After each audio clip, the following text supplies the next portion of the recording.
Welcome to Rajputana शिक्षण। आप सभी का जुड़ने के लिए बहुत बहुत स्वागत है। तो जैसा कि आप जानते हैं, हम पढ़ रहे थे राजस्थान में प्रजामंडल आंदोलन और उसमें में हम पढ़ रहे थे जयपुर में प्रजामंडल। तो जैसा आपने पढ़ा है कि जयपुर प्रजामंडल की स्थापना 1931 ईस्वी में हो जाती है।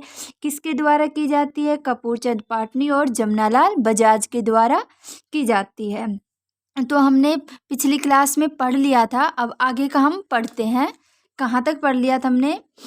ये देखिए, हमने यहाँ तक पढ़ लिया था कि 1942 ईस्वी में हीरालाल शास्त्री ने प्रधानमंत्री सर मिर्जा इस्माइल को आंदोलन छेड़ने का क्या दिया? अल्टीमेटम दे दिया।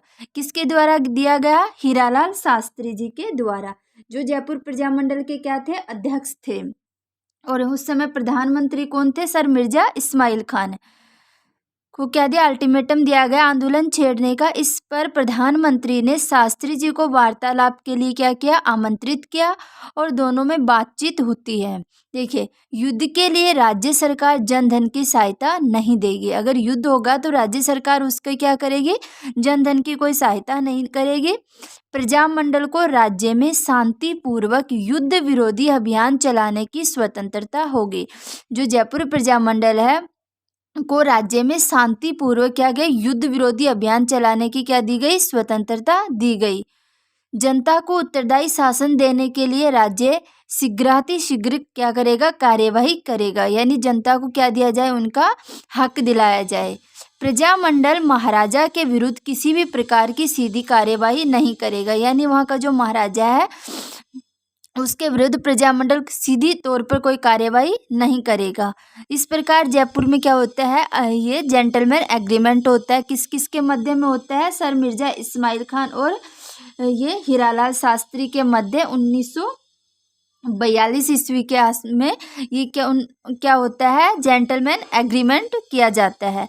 आगे देखिए, इस समझौते के फलस्वरूप जनसाधारण में आंदोलन करने की प्रेरणा समाप्त प्राय हो गई। शास्त्री जी समझौते के बावजूद आज़ाद मोर्चे के नेताओं ने आंदोलन चलाया। जब जेंटलमैन एग्रीमेंट होता है उस टाइम क्या होता है? हमारे उसमें भारत छोड़ो आंदोलन चल रहा होता है और उसी समय जो आज़ाद मोर्चे के लोग थे ये इस समझौते के खिलाफ होते हैं और क्या करते हैं? आंदोलन छेड़ते हैं, परंतु उनको गिरफ्तार कर लिए गए। 1945 ईस्वी में जब जवाहरलाल नेहरू जयपुर आए तो आज़ाद मोर्चे का प्रजामंडल में क्या कर दिया गया? विलीनीकरण। यानी आज़ाद मोर्चे को जयपुर प्रजामंडल में विलय कर दिया गया। और अक्टूबर 1942 में महाराजा ने एक समिति का गठन किया जिसका कार्य क्या था? संवैधानिक सुधारों का सुझाव देना था। पहले हम इतना ही पढ़ते हैं। इसमें जो जो मेन फैक्ट निकल के आए हैं उनको देखते हैं। देखो, 1942 में भारत छोड़ो आंदोलन के समय जयपुर प्रजामंडल कितने वर्गों में विभाजित हो गया था? 2 वर्गों में विभाजित हो गया था। कौन? जयपुर प्रजामंडल। जो भारत छोड़ो आंदोलन चल रहा था तो एक वर्ग का नेतृत्व तो कौन कर रहे थे? हमारे हीरालाल शास्त्री जी कर रहे थे, जो जयपुर महाराजा के क्या थे? उत्तरदायी शासन की मांग स्वीकार कर लेने के कारण में पक्ष में नहीं थे। दूसरे वर्ग का नेतृत्व कर रहे थे बाबा हरिश्चंद्र। वे अपने आप को क्या मान रहे थे? अखिल भारतीय आंदोलन के साथ रखना चाहते थे। किसके साथ रखना चाहते थे? अखिल भारतीय आंदोलन के साथ। इस वर्ग में बाबा हरिश्चंद्र, रामकरण जोशी, दौलतमल भंडारी आदि शामिल थे और इन्हीं लोगों के द्वारा क्या किया गया था? आज़ाद मोर्चे का गठन किया गया था। किनके द्वारा? बाबा हरिश्चंद्र, रामकरण जोशी, दौलतमल भंडारी, इनके द्वारा ही आज़ाद मोर्चे का गठन किया गया। अब आगे देखिए, इसलिए जयपुर के प्रधानमंत्री ने शास्त्री जी को वार्तालाप के लिए आमंत्रित किया। यह शास्त्री जी द्वारा किया जाता है और दोनों के मध्य आंदोलन न करने को लेकर क्या हुआ? एक समझौता हुआ जिसका हम पहले भी जिक्र कर चुके हैं और वो समझौता था जेंटलमैन एग्रीमेंट। ठीक है। इस एग्रीमेंट के बाद आज़ाद मोर्चा ने आंदोलन किया। भाई ये नाखुश थे इस एग्रीमेंट से तो इन्होंने क्या किया? वापस से क्या किया? आंदोलन किया। लेकिन 1945 ईस्वी में जवाहरलाल नेहरू ने जो जयपुर आते हैं उनके द्वारा आज़ाद मोर्चे का ही क्या कर दिया गया? जयपुर प्रजामंडल में विलय कर दिया गया। तो ये था हमारा जयपुर प्रजामंडल से संबंधित मोस्ट फैक्ट बचा हुआ और देखते हैं इसमें क्या क्या रह गया। तो क्या है देखो, इस समझौते के फलस्वरूप हाँ विलीनीकरण कर दिया गया। अक्टूबर 1942 में महाराजा ने एक समिति का गठन किया जिसका कार्य संवैधानिक सुधारों का सुझाव देना था। इस समिति ने 2 वर्ष में प्रतिवेदन प्रस्तुत किया। इसके फलस्वरूप 1945 ईस्वी में दोनों सदनों का वाली व्यवस्थापिका क्या कर दी गई, स्थापित की गई।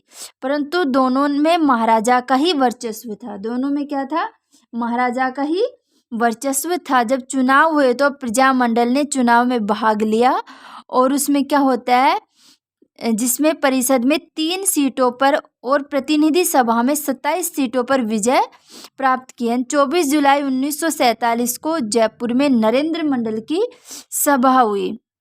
तो जयपुर नरेश ने ये घोषणा कर दी कि वे भारतीय संघ में सम्मिलित होंगे। मैं आपको इसमें से जो मेन निकल के आता है वो बता देती हूँ कि 1946 में गठित मंत्रिमंडल में देवी शंकर तिवारी और दौलतमल भंडारी को शामिल किया गया था। जो हमारी मंत्रिमंडल गठित होती है उसमें क्या क्या है, देवी शंकर तिवारी और दौलतमल भंडारी, ये रहे देखो, शंकर तिवारी और दौलतमल भंडारी शामिल किया गया। और टीकाराम पालीवाल को क्या बनाया गया, मंत्री। वहीं पर हीरालाल शास्त्री को मुख्यमंत्री बना दिया गया था। ठीक है। और 30 मार्च 1949 को संयुक्त राजस्थान में या राजस्थान संघ में मिलाकर वृहत राजस्थान इसका क्या कर दिया गया, नामकरण कर दिया गया। यानी 30 मार्च 1949 ईस्वी को, ये देखिए 30 मार्च 1949 को जयपुर का राजस्थान संघ में विलीनीकरण कर दिया गया। किसमें विलीनीकरण कर दिया गया, राजस्थान संघ में। और उत्तरदायी सरकार की स्थापना कर दी गई। महाराजा मानसिंह को राजस्थान का राज प्रमुख बनाया गया और महाराणा उदयपुर को महाराज प्रमुख और कोटा महाराव को उपराज प्रमुख बनाया गया। तो यही आपको याद रखना कि इसमें मुख्यमंत्री तो हमारे यहाँ हीरालाल शास्त्री को बनाया जाता है और मंत्री किसको बना दिया गया, यहाँ पे टीकाराम पालीवाल को। और जब 30 मार्च 1949 को जयपुर को राजस्थान संघ में विलीनीकरण हो गया, यानी विलय कर दिया गया और उत्तरदायी सरकार की स्थापना हो गई। वहीं पर जयपुर महाराजा मानसिंह को क्या बनाया गया, राजस्थान का राज प्रमुख या राजस्थान संघ का राज प्रमुख बनाया गया। वहीं उदयपुर के महाराजा को क्या बनाया गया, महाराज प्रमुख, और कोटा के महराव को उपराज प्रमुख बनाया गया। अब इनके नाम जब आप एकीकरण पढ़ोगे तब बताऊंगी मैं आपको कि महाराणा उदयपुर के महाराणा कौन थे और कोटा के महाराव कौन थे। ठीक है। इसी के साथ जयपुर प्रजामंडल समाप्त होता है। धन्यवाद।